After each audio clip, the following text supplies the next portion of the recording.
Zen Buddhism and Nestorianism. Do your business clapping both hands.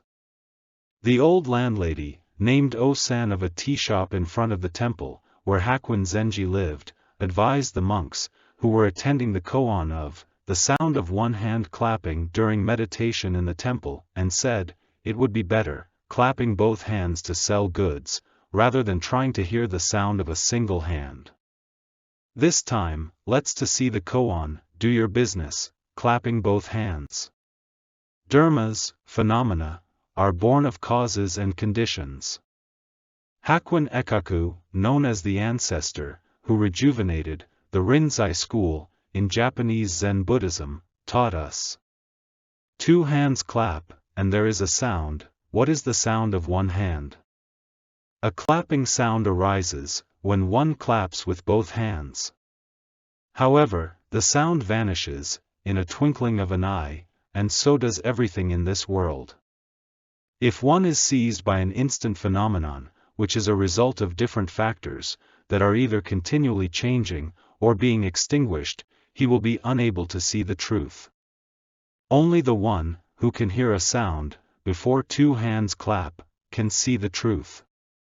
In other words, he who faces the self, his intrinsic nature at a time, before his parents were born, can see the truth.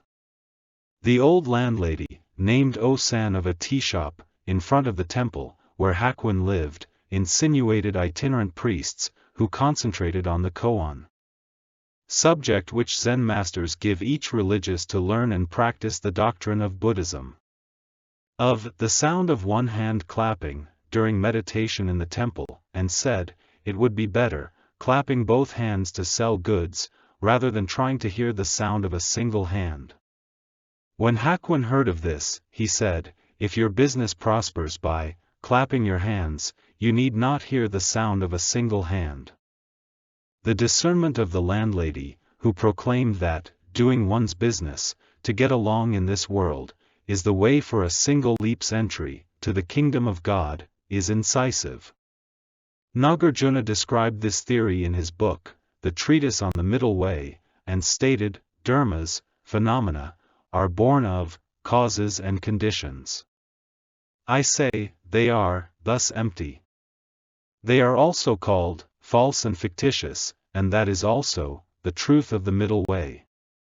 We can also find the same theory in the Heart Sutra, as saying, form, phenomenon, is emptiness, emptiness is also form. Emptiness is no other than form is no other than emptiness. All dharmas are emptins. To the Jews, who believed in him, Jesus said, if you hold to my teaching, you are really my disciples. Then, you will know the truth, and the truth will set you free. Gospel of John chapter 8 verses 31 to 32. A rosy youth in the morning, may become crumbling bones in the evening. Life is too uncertain. Why do we endlessly suffer fears or obstacles?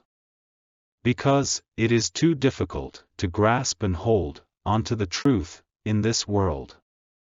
Therefore, Jesus might have taught us that, if one saw his suffering in this world, as a Genjo koan. Subjects which Zen masters give their students in the meditation hall are called Kasoka koan, and the current problems faced by the people in the real world are called Genjo koan. Given by God, and resolving this koan, was the divine mandate from heaven, in other words, kept Jesus' teaching, to take up one's own cross, and follow Jesus, he would be the one, who lived in heaven, while staying in this world. Ikoen Hensho Koji, November 16, 2008. Zen Buddhism and Nestorianism, Gospel of John and Genjo Koan, Chapter 9, The Sound of One Hand Clapping.